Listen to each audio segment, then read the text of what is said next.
नमस्कार विद्यार्थियों, जय हिंद, वंदे मातरम। कैसे हैं आप सभी लोग? हम उम्मीद करते हैं कि आप लोग बहुत ही अच्छे होंगे। आप सभी लोग विजिट कर चुके हो दीपक लक्ष्य अब यूट्यूब चैनल के प्लेटफॉर्म पर। सभी का हार्दिक स्वागत, वंदन और अभिनंदन करते हैं। हम आपके लिए लेकर के उपस्थित हो चुके हैं UP TGT PGT Uttar Pradesh 2026 exam के लिए मॉडल पेपर को, जो आपकी आने वाली भारतवर्ष की सभी प्रतियोगी परीक्षाओं के लिए महत्वपूर्ण साबित होंगे। तो एक बार आप लोग सेशन को लाइक कमेंट कर शेयर कर दीजिए। चैनल के ऊपर पहली बार आए हैं तो सब्सक्राइब कर लीजिए, बेल आइकन दबाइए, जिससे आपको भी आने वाली महत्वपूर्ण कक्षाओं का नोटिफिकेशन मिलता रहेगा। तो चलिए हम लोग शुरुआत करते हैं आज के महत्वपूर्ण पहले प्रश्न के साथ में। अमीर खुसरो का जन्म स्थान किस जिले में है? एटा, मथुरा, मैनपुरी, आगरा। तो अमीर खुसरो का जन्म किस जिले में है? आप लोग जानते हैं, एटा जिले में। अगला, राजभाषा नियम अनुसार का वर्ग में कौन सा राज्य नहीं है? यहाँ नहीं पूछ रहा है। पंजाब, उत्तर प्रदेश, मध्य प्रदेश, हरियाणा। तो राजभाषा नियमानुसार का वर्ग में कौन सा राज्य नहीं आता है? पंजाब। और उत्तर प्रदेश, मध्य प्रदेश, हरियाणा ये का वर्ग में आने वाले राज्य हैं। अगला है, निम्न में से कौन सा हिंदी भाषी राज्य नहीं है? पंजाब, हरियाणा, राजस्थान, दिल्ली। तो इनमें जो हिंदी भाषी राज्य नहीं है वो है पंजाब, और हरियाणा, राजस्थान, दिल्ली ये सब हिंदी भाषी राज्य हैं। फिर अगला है, मूर्धन्य वर्णों की संख्या कितनी है? 2, 3, 4, 5। तो मूर्धन्य वर्णों की संख्या कितनी है? तो आपका जवाब होगा यानी कि 5 है। कितनी है? 5 है। अगला क्वेश्चन, निम्न में से कौन सी बोली द्वित्व वर्णों की प्रधानता रखती है? बांगरू, ब्रजभाषा, अवधी, कन्नौजी। तो जो बोली इनमें से द्वित्व वर्णों की प्रधानता रखती है, तो आपका जवाब क्या होगा? विकल्प बी यानी कि रा ब्रजभाषा। फिर अगला है, दुख सबको मांझता है और चाहे स्वयं को मुक्त देना वह न जाने, किंतु जिनको मांझता है उन्हें ये सीख देता है कि सबको मुक्त रखो। पंक्तियाँ किसकी हैं? अज्ञे, मुक्तिबोध, भारतेंद्र, धर्मवीर भारती। तो ये पंक्तियाँ किसकी हैं? अज्ञे जी की। आपका जवाब विकल्प ए होगा। फिर अगला है, अयोध्या सिंह उपाध्याय हरिओ द्वारा रचित प्रियप्रवास और वैदेही वनवास ये जो है किस बोली में है? खड़ी बोली, अवधी, उर्दू, बंगाली। तो अयोध्या सिंह उपाध्याय हरिओद के प्रियप्रवास और वैदेही वनवास ये किस भाषा बोली में है? तो आपका जवाब होगा विकल्प ए यानी कि खड़ी बोली के हैं ग्रंथ। अगला क्वेश्चन है, फोर्ट विलियम कॉलेज की स्थापना कब हुई है?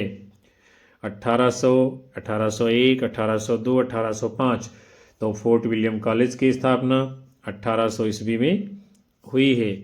अगला है, छायावादी युग का सर्वश्रेष्ठ महाकाव्य है? कामायनी, पल्लव, दीपशिखा, अनामिका। तो छायावादी युग का सर्वश्रेष्ठ महाकाव्य है विकल्प ए कामायनी। किसका है? प्रसाद का। अगला है, सत्यामृत प्रवाह के लेखक हैं? श्रद्धाराम फिल्लोरी, भारतेंद्र, मैथिली शरणगुप्त, जयशंकर प्रसाद।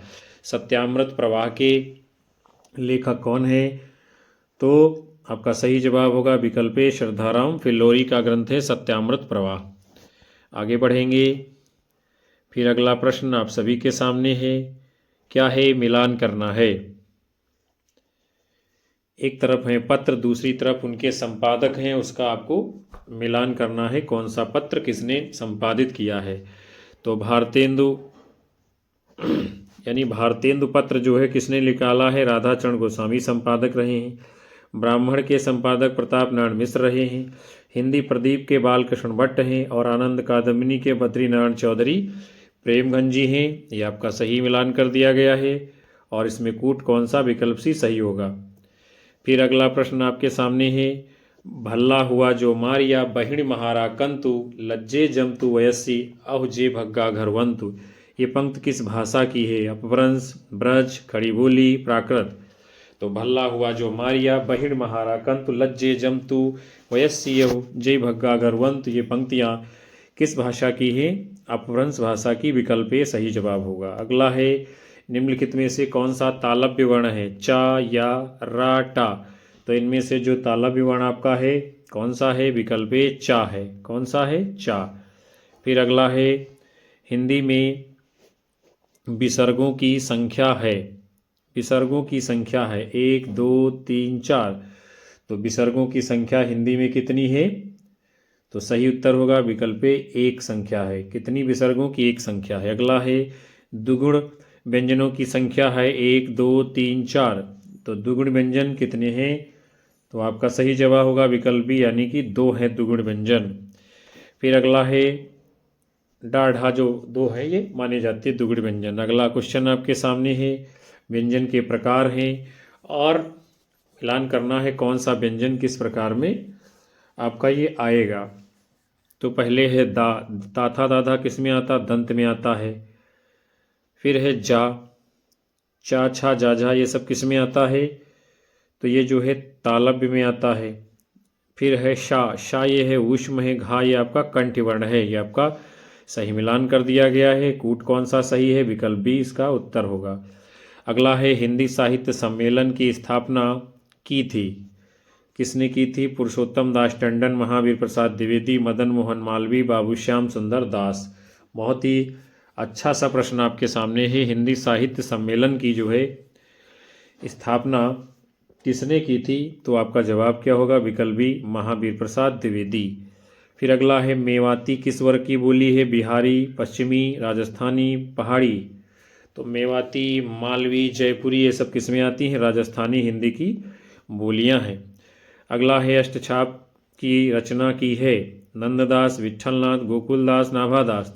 अष्टछाप की रचना करने वाले कौन कवि हैं, तो आपका जवाब होगा विकल्प बी विट्ठलनाथ ने अष्टछाप की स्थापना की है। कब की है आपको कमेंट बॉक्स में बताना है। आ गया, देखिए प्रश्न आपके सामने आ गया वही। अष्टछाप की स्थापना हुई है 1540, 1550, 1565, 1580। तो अष्टछाप की स्थापना कब हुई है, 1565 ईस्वी में। विकल्प सी सही है। अगला है, देवनागरी लिपि में कुल वर्णों की संख्या है 49, 50, 51, 52। तो देवनागरी लिपि में कुल वर्णों की संख्या कितनी है, 52। विकल्प डी आपका उत्तर होगा। आगे बढ़ते हैं। फिर अगला प्रश्न आप सभी के सामने है, भविष्यत कहा के रचनाकार इनमें से कौन है, जिनदत्त सूर्य, धनपाल, अब्दुल रहमान, जोइंदू। तो भविष्यत कहा के रचनाकार कौन है, तो आपका जवाब होगा विकल्प बी यानी कि धनपाल की रचना है। अगला है, जसहर चर्यू किसकी रचना है, पुष्पदंत, स्वयंभू, अब्दुल रहमान। जसहर चर्यू रचना किसकी है, तो आपका जवाब होगा विकल्प ए पुष्पदंत की रचना है जसहर चर्यू। फिर अगला प्रश्न है, क्या है, निम्नलिखित में से कौन सी रचना अपूर्ण है यानी अधूरी, जसहर चर्यू, पौम चर्यू, स्वयंभू छंदस, इनमें से कोई नहीं। तो कौन सी रचना इनमें से अपूर्ण है, आपका जवाब होगा विकल्प बी ये पौम चर्यू अपूर्ण है। फिर अगला है, राम के चरित्र का वर्णन किस ग्रंथ में मिलता है, पौम चर्यू, रिठणेम चर्यू, स्वयंभू छंद, इनमें से कोई नहीं। तो राम के चरित्र का वर्णन किस में मिलता है, पौम चर्यू में। अगला प्रश्न, निम्नलिखित में से कौन सा एक अपभ्रंश का कवि नहीं है, जोइंदू, राम सिंह, धर्मपाल और मध्वाचार्य। तो इनमें से कौन नहीं है अपभ्रंश के कवि, तो मध्वाचार्य ये जो है अपभ्रंश के कवि नहीं है। विकल्प डी आपका उत्तर होगा। और जोइंदू, राम सिंह, धर्मपाल ये सब क्या है, अपभ्रंश के कवि हैं। अगला प्रश्न है, भाषा के द्वारा जो भी कहा जाता है उसे क्या कहते हैं, वाक्य, साहित्य, वाणी, वाङ्मय। तो भाषा के द्वारा जो कहा जाता है उसे क्या कहते हैं, वाणी कहते हैं। विकल्प सी राइट आंसर होगा। फिर अगला प्रश्न है, सुमेलित कीजिए रचनाएं हैं और उनके रचनाकारों के साथ में आपको मिलान करना है। तो ध्यान मंजरी ये रचना किसकी है, अगरदास की है। कवितावली तुलसीदास की है। अवध विलास लालदास की है। बरवे नायिकाभेद रहीमदास की है। ये आपका सही मिलान हो गया। कूट कौन सा सही होगा, विकल्प सी इसमें आपका उत्तर माना जाएगा। फिर अगला है, सुमेलित कीजिए, यहाँ भी क्या करना है आपको, मिलान करना है। तो देखते हैं हम लोग कौन सी रचना किसकी है। रामचंद्रिका केशव दास की है। युगल शतक श्रीभट्ट की है। उद्धव शतक जगन्नाथ दास रत्नाकर की है। सूरसागर सूरदास की है। ये आपका सही मिलान हो गया।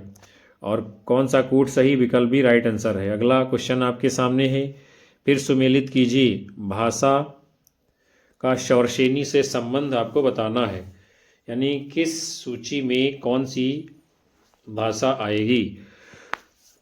तो सबसे पहले है शौरसेनी अपभ्रंश। शौरसेनी अपभ्रंश है, तो यानी शौरसेनी अपभ्रंश से पूछा जा रहा है किसका संबंध है, ये आपको बताना है।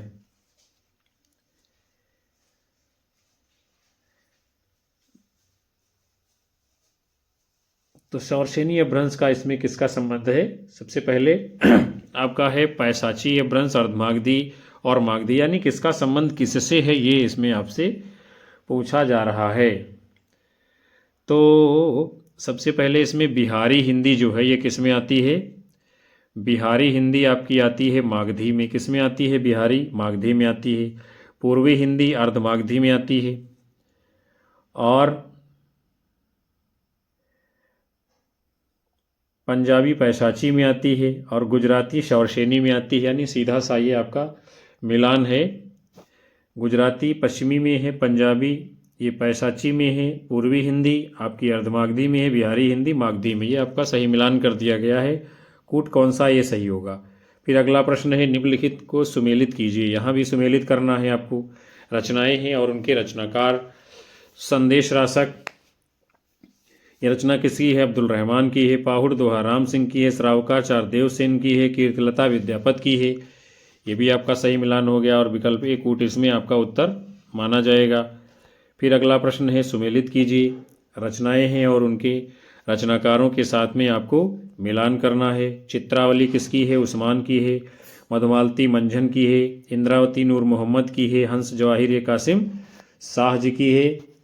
ये आपका मिलान कर दिया गया है, और कूट कौन सा सही होगा, विकल्प बी आंसर माना जाएगा। फिर अगला प्रश्न आपके सामने है असत्य कथन का चयन कीजिए। असत्य आपको बताना है। देखते हैं हम लोग इसमें कौन सा असत्य है। फा महाप्राण ध्वनि है, ये तो सही है। व्यंजनों की संख्या 39 है, सही है। जा तालव्य वर्ण सही है। जो असत्य है, गलत है, वो ये है बा संयुक्त व्यंजन नहीं है। फिर अगला है आपका क्वेश्चन, हिंदी वर्णमाला के वर्गीकरण का सही क्रम क्या है। हिंदी वर्णमाला के वर्गीकरण का सही क्रम क्या है। 4 विकल्प आपके सामने है, बताना है। तो इसका वर्गीकरण क्या है, पहले कंठ वर्ण आते हैं, फिर तालव्य आते हैं, फिर मूर्धन्य आते हैं, फिर दंत आते हैं। यानी विकल्प ए आपका सही उत्तर माना जाएगा इस प्रश्न के जवाब में। आगे बढ़ते हैं। फिर अगला प्रश्न है पूर्व से पश्चिम की ओर जाते हुए भाषाओं का सही क्रम क्या है। 4 विकल्प आपके सामने है, आपको बताना है पूर्व से पश्चिम की ओर जाते हुए भाषाओं का सही क्रम क्या होगा इनमें से। तो पहले मैथिली पूर्व से पश्चिम की ओर, फिर अवधी, फिर ब्रज, फिर हरियाणवी, यानी विकल्प ए आपका सही जवाब है। अगला प्रश्न आपके सामने है पश्चिम से पूर्व की ओर जाते समय भाषाओं का सही क्रम क्या होगा।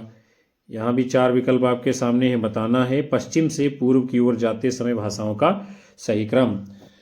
तो इसमें कौन सा सही होगा, पहले पंजाबी, फिर कौरवी, फिर अवधी, फिर भोजपुरी, यानी विकल्प ए सही क्रम है पश्चिम से पूर्व की ओर। आगे बढ़ते हैं। फिर अगला प्रश्न आप सभी के सामने है सुमेलित कीजिए। यहाँ भी क्या है, मिलान करना है आपका। शौरसेनी से कौन सी भाषा बोली निकली है, ये आपको बताना है। तो क्या है, शौरसेनी अपभ्रंश से किसका विकास हुआ है। तो शौरसेनी अपभ्रंश से राजस्थानी का विकास हुआ है। फिर है ब्राचड़, ब्राचड़ से कौन सी निकली है, सिंधी निकली है। खस से कौन सी निकली है, तो खस से पहाड़ी निकली है। और महाराष्ट्रीय अपभ्रंश से मराठी निकली है। ये आपका सही मिलान हो गया। और कूट कौन सा, विकल्प डी उत्तर होगा। फिर अगला प्रश्न आपके सामने है सुमेलित कीजिए। रचनाएं हैं और उनके रचनाकार। कीर्तिलता विद्यापत की है, राहुल वेल रोड़ा की है, प्रबंध चिंतामणि मेरतुंग की है, श्रावकाचार देवसेन की है। ये आपका सही मिलान हो गया। और कूट कौन सा सही है इसमें, तो इस प्रश्न में विकल्प डी आपका आंसर माना जाएगा। फिर अगला प्रश्न आपके सामने है अपभ्रंश को देशी माला में शामिल करने का किसने उचित समझा। हेमचंद्र, कुतुबन, उस्मान और जायसी अपभ्रंश को देशी माला में शामिल करना किसने उचित समझा? तो आपका जवाब क्या होगा इस प्रश्न के लिए? हेमचंद्र जी ने। हेमचंद्र जी ने अपभ्रंश को देशी माला में शामिल करना उचित समझा।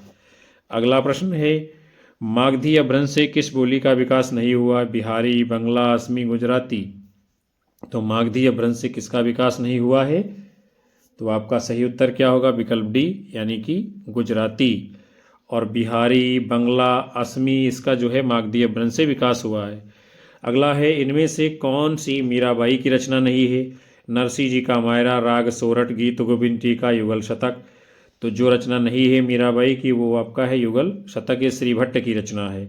और नरसिंह जी का मायरा, गीत गोविंद, टीका और राग गोविंद, ये सब मीराबाई जी की रचनाएं हैं। फिर अगला प्रश्न है, ब्रज भाषा की उपबोली डांगी किस राज्य में बोली जाती है? अच्छा प्रश्न। मध्य प्रदेश, गुजरात, राजस्थान, महाराष्ट्र।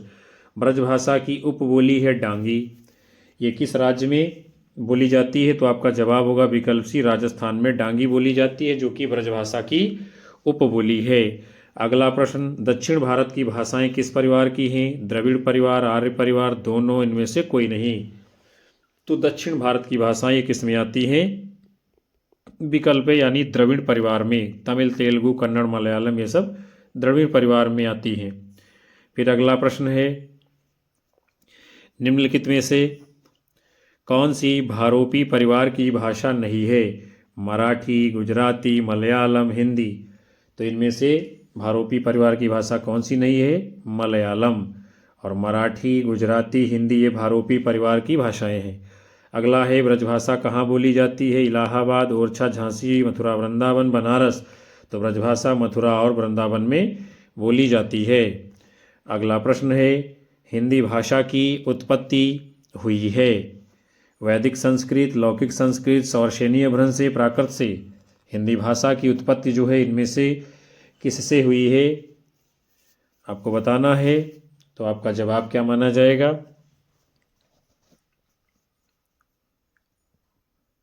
आपका सही उत्तर होगा इस प्रश्न के लिए, हिंदी भाषा की उत्पत्ति जो है किससे हुई है? तो यहाँ देखा जाए आप संस्कृत भी मान सकते हैं। फिर अगला है, रासो शब्द की उत्पत्ति रसायन से किसने मानी है? रामचंद्र शुक्ल, गारसा दत्तासी और रामनारायण दूगड़, हरप्रसाद शास्त्री। रासो शब्द की उत्पत्ति रसायन से किससे मानी है? तो आपका उत्तर क्या माना जाएगा? रामचंद्र शुक्ल ने रासो की उत्पत्ति रसायन शब्द से मानी है। अगला प्रश्न है, अपभ्रंश के प्रथम महाकवि कौन थे? हेमचंद्र, स्वयंभू, रामचंद्र, सोमप्रभ सूरि। अपभ्रंश के प्रथम महाकवि कौन थे? तो आपका जवाब होगा विकल्प बी, स्वयंभू अपभ्रंश के प्रथम महाकवि हैं।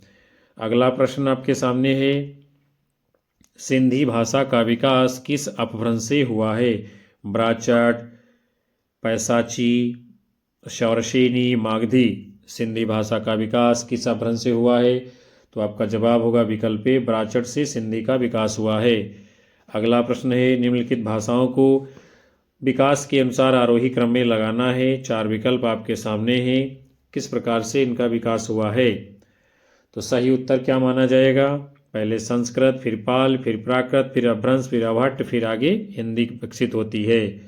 अगला प्रश्न है, देवनागरी लिपि में स्वर वर्णों की संख्या है 11, 12, 13, 14।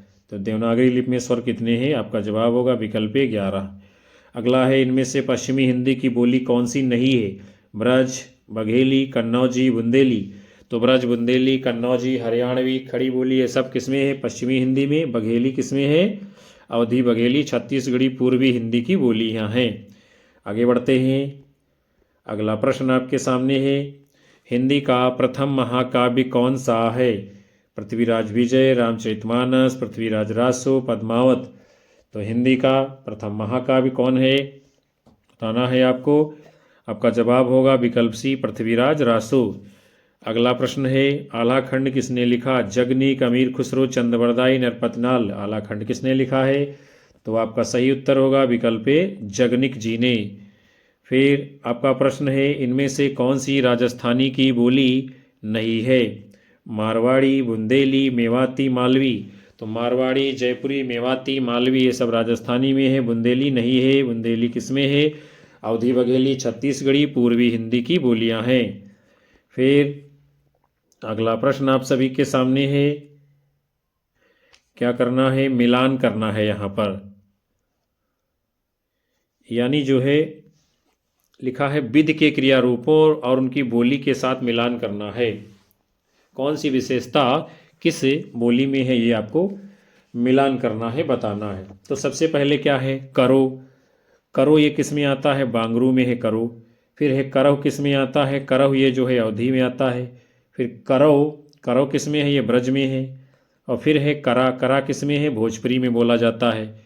तो ये आपका मिलान कर दिया गया है और विकल्प ए आपका उत्तर होगा। फिर अगला प्रश्न है आपका, बोली है और प्रदेश के साथ में आपको बोलियों को मिलान करना है, प्रदेश के साथ में।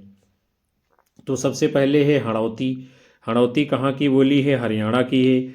बघेली है, फिर है बघेली। बघेली कहाँ जाएगी, तो बघेली अगर देखा जाए इस प्रश्न में, वैसे तो बघेली आपकी उत्तर प्रदेश में आ जाएगी। किसमें, उत्तर प्रदेश में आ जाएगी। फिर गढ़वाली कहाँ जाएगी, उत्तराखंड में जाएगी। और अगर कन्नौजी देखा जाए, फिर गड़बड़ हो रहा है इसमें, कोई विकल्प गड़बड़ है, यानी कि गढ़वाली फिर ये मध्य प्रदेश के इलाके में थोड़ा बहुत जाएगी। फिर आपकी ये कन्नौजी, तो यहाँ कुछ गड़बड़ विकल्प का ही दिया गया है। हम लोग आगे बढ़ते हैं, अगले प्रश्न को देखेंगे। फिर है कर्म शब्द की व्युत्पत्ति किस प्रक्रिया से हुई है। अर्ध तत्सम, तत्सम, ऋण अनुवाद, तद्भव, यानी कर्म शब्द ये किस प्रकार का है आपको बताना है। तो आपका जवाब होगा विकल्प डी, यानी तद्भव है ये कर्म।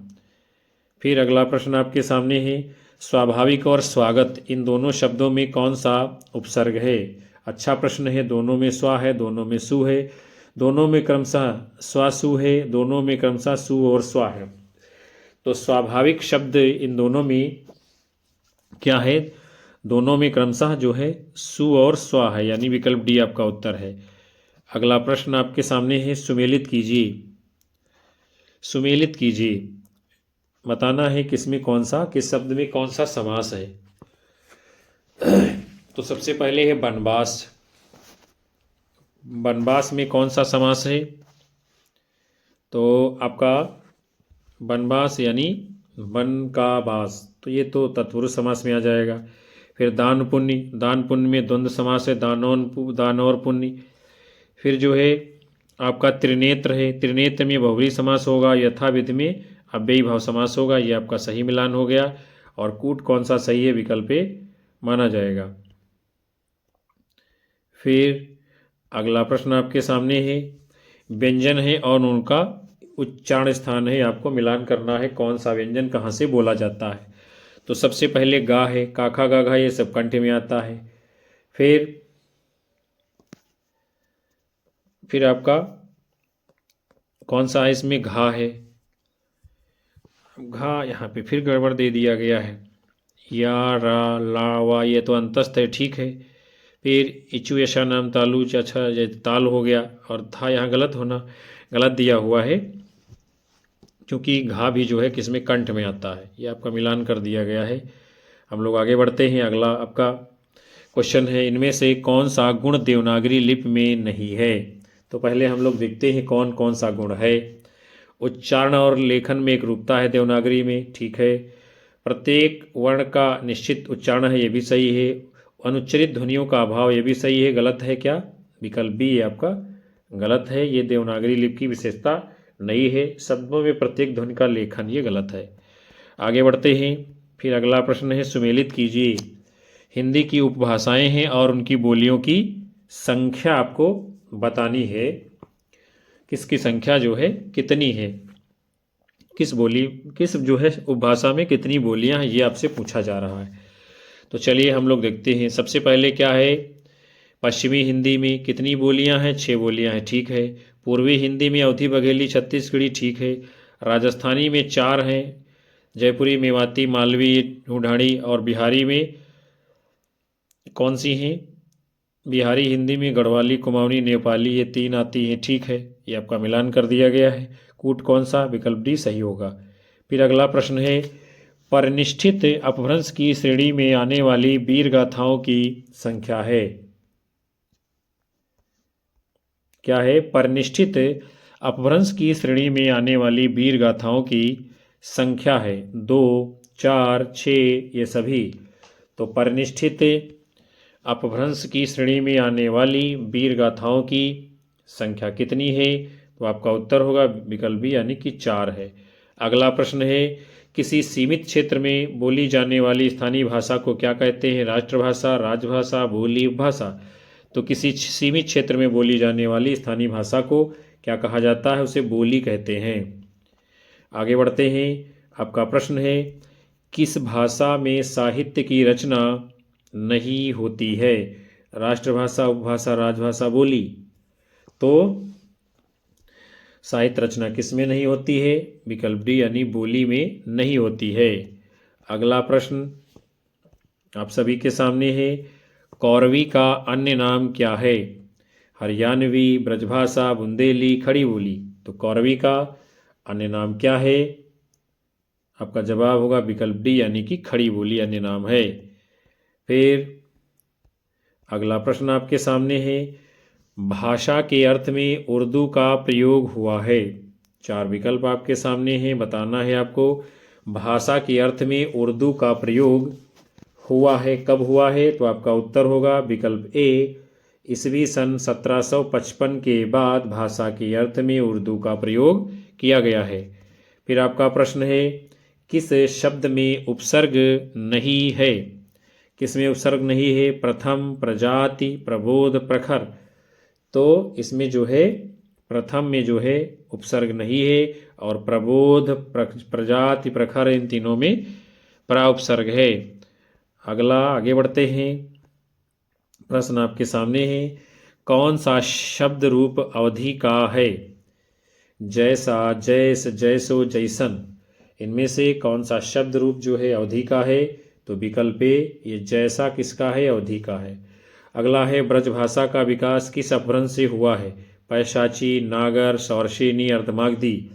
ब्रजभाषा का विकास किस अपभ्रंश से हुआ है? आपका उत्तर होगा विकल्प सी, सौरसेनी अपभ्रंश से। अगला है, खड़ी बोली का सर्वाधिक उपयुक्त प्राचीन नाम है? रेखता, हिंदवी, कौरवी, देहलवी। खड़ी बोली का सर्वाधिक उपयुक्त इनमें से प्राचीन नाम क्या है? तो आपका उत्तर होगा विकल्प सी यानी कि कौरवी। आगे बढ़ते हैं। आपका प्रश्न है अगला, ढूंढाड़ी राजस्थान के किस क्षेत्र में प्रचलित है? कोटा, बूंदी, अलवर, भरतपुर, जयपुर, सवाई माधोपुर, जोधपुर, बीकानेर। ढूंढाड़ी राजस्थान के किस क्षेत्र में प्रचलित है? आपका उत्तर होगा विकल्प सी यानी कि सवाई माधोपुर। आगे बढ़ते हैं। अगला प्रश्न आपके सामने है, कौन सा शब्द स्त्रीलिंग है? दही, हाथी, पानी, अर्गला। तो इनमें से स्त्रीलिंग कौन सा है? विकल्प डी यानी कि अर्गला स्त्रीलिंग है। दही, हाथी, पानी ये सब पुल्लिंग शब्द हैं। फिर अगला है, भरतेश और बाहुबली रास के रचयिता हैं? शालिभद्र, सूर्य, सरहपाद, पुष्य और कुकरिया। भरतेश और बाहुबली रास के रचयिता कौन है? तो आपका उत्तर है विकल्प ए, शालिभद्र सूर्य जी। अगला प्रश्न, चर्यापदों की रचनाकार कौन है? नाथ, तांत्रिक, बौद्ध, संत, कवि। चर्यापद जो है किसने लिखा है? आपको बताना है। तो चर्यापदों के रचयिता कौन है? नाथ लोग माने जाएंगे। कौन माने जाएंगे? नाथ। विकल्प ए सही जवाब होगा। फिर आपका अगला प्रश्न है, देवनागरी का प्रयोग किस भाषा को लिखने में नहीं किया जाता है? मराठी, हिंदी, नेपाली, सिंधी। तो देवनागरी का प्रयोग जो है सिंधी को लिखने में नहीं किया जाता है और मराठी, नेपाली, हिंदी इन सब की लिपि देवनागरी है।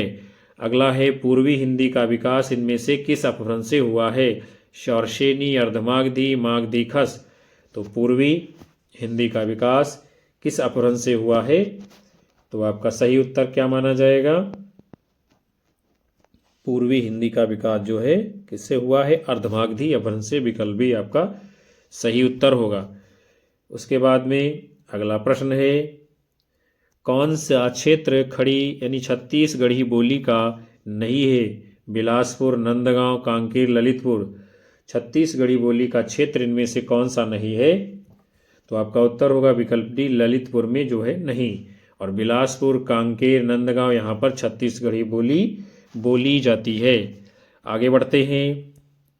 अगला प्रश्न है, मिश्र बंधुओं के अनुसार ब्रजभाषा का सर्वप्रथम हिंदी कविता में प्रयोग किसने किया? पुहकर, सारंगधर, हेमचंद्र, ज्वेंदु। मिश्र बंधुओं के अनुसार ब्रजभाषा का सर्वप्रथम हिंदी कविता में प्रयोग किसने किया है? तो आपका उत्तर होगा विकल्प बी, यानी सारंगधर ने ब्रजभाषा का सर्वप्रथम प्रयोग कविता में किया है। आगे बढ़ेंगे। आपका अगला प्रश्न है, राउलवेल किसकी कृति है? रोड़ा, लल्लूलाल, राम सिंह, स्वयंभू। राउलवेल ये रचना किसकी है? तो आपका जवाब होगा विकल्प ए, रोड़ा की रचना है राउलवेल। अगला प्रश्न है, पश्चिमी हिंदी का संबंध किस अपभ्रंश से माना जाता है? शौरसेनी, पैसाची, अर्धमागधी, मागधी। तो पश्चिमी हिंदी का संबंध किससे माना जाता है? विकल्प ए, शौरसेनी अपभ्रंश से। अगला प्रश्न है, अपभ्रंश भाषा का समय इनमें से क्या है?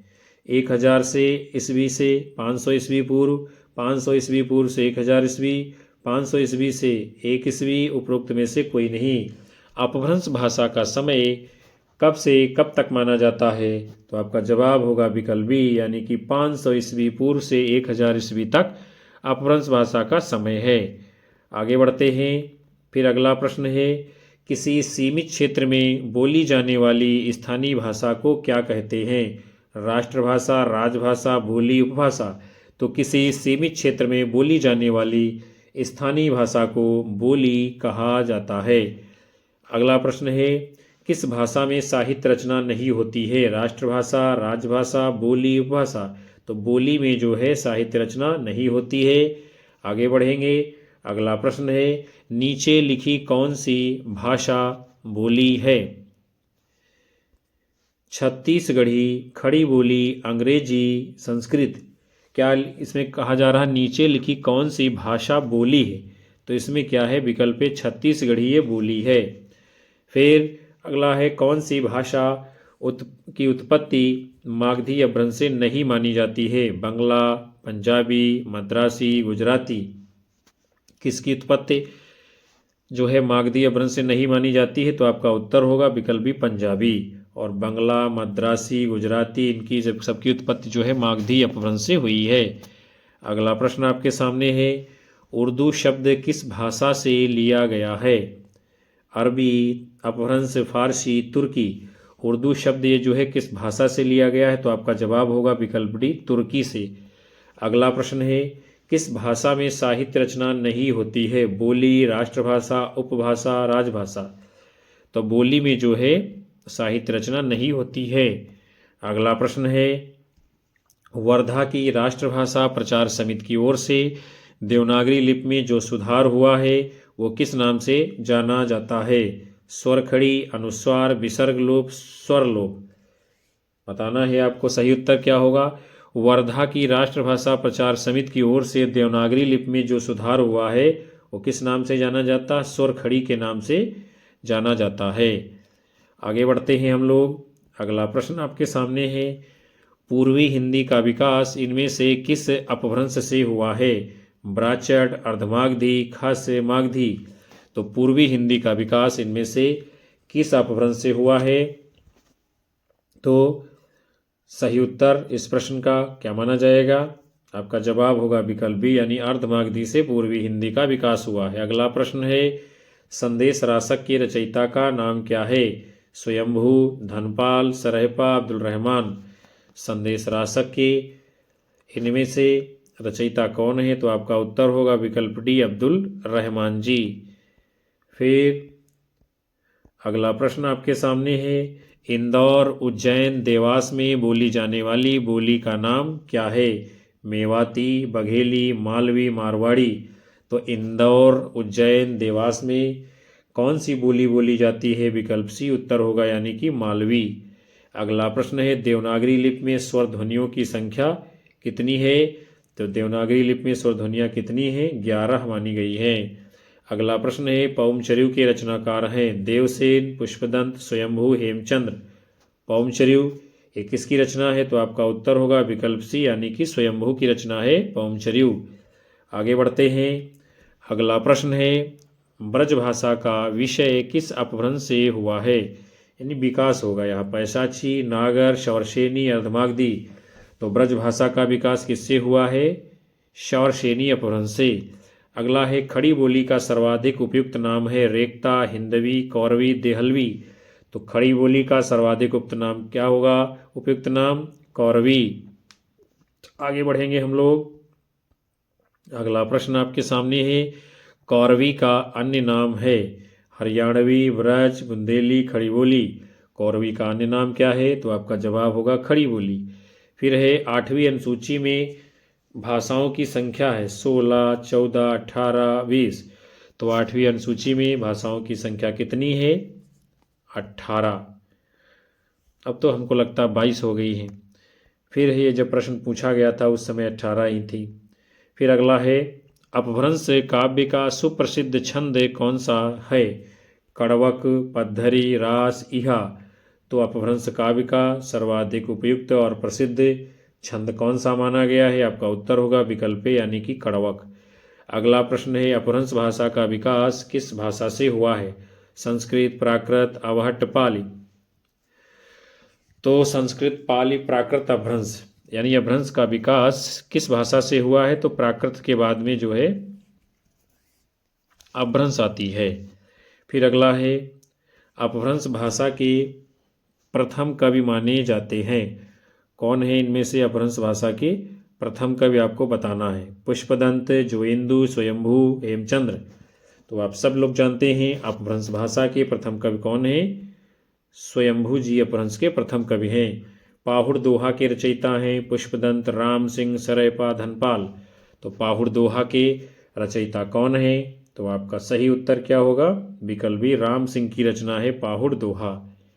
फिर अगला प्रश्न है खड़ी बोली हिंदी का विकास किस भाषा से हुआ है, ब्रज, अवधी, दक्षिणी हिंदी, अपभ्रंश।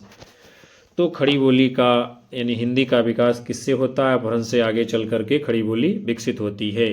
अगला प्रश्न है हड़ौती राजस्थान के किस क्षेत्र में प्रसिद्ध है, कोटा, बूंदी, बांसवाड़ा, डूंगरपुर, जोधपुर, पाली, जोधपुर, बीकानेर। तो हड़ौती ये जो है राजस्थान के किस क्षेत्र में प्रसिद्ध है, तो आपका जवाब होगा विकल्प यानी कोटा, बूंदी में हड़ौती बोली जाती है। तो प्यारे विद्यार्थियों, आज के इस महत्वपूर्ण सेशन को हम यहीं पर समाप्त कर रहे हैं, जिसके अंतर्गत आप सभी लोगों ने UP TGT, PGT, Uttar Pradesh exam 2026 के लिए महत्वपूर्ण 100 प्रश्नों की श्रृंखला को देखा जाना समझा, और ये प्रश्न आपकी आने वाली आगामी भारत की सभी प्रतियोगी परीक्षाओं में कारगर साबित होंगे। कई सारे प्रश्न आपको हूबहू देखने को मिलेंगे। हम उम्मीद करते हैं ये सेशन आप लोगों को पसंद आया होगा। कक्षा को लाइक करिए, कक्षा को हाइप कीजिए, अपने साथी मित्रों में शेयर करिए, और अपने अधिकतम साथी मित्रों को हमारे चैनल से अवश्य जोड़ते रहिएगा। आप सभी का प्यार मिलता रहेगा, हमें ऊर्जा मिलती रहेगी, हमारा मनोबल बढ़ेगा, और हम आप सभी को लगातार कक्षाएं देते रहेंगे। अपनी राय हमें कमेंट बॉक्स में आप लोग अवश्य दर्ज कराएं, ताकि हम और अधिक आपकी मांग और सुधार के अनुसार कक्षाओं को ला सके। उन सभी साथियों का तहे दिल से हार्दिक आभार जो अंत तक सेशन को वॉच करते हैं, और हम मिलेंगे आप सभी को पुनः से अगले मॉडल पेपर के साथ। तब तक के लिए आप सभी को नमस्कार, जय हिंद, वंदे मातरम, बाय बाय, शुभ रात्रि आप सभी लोगों को विद्यार्थियों।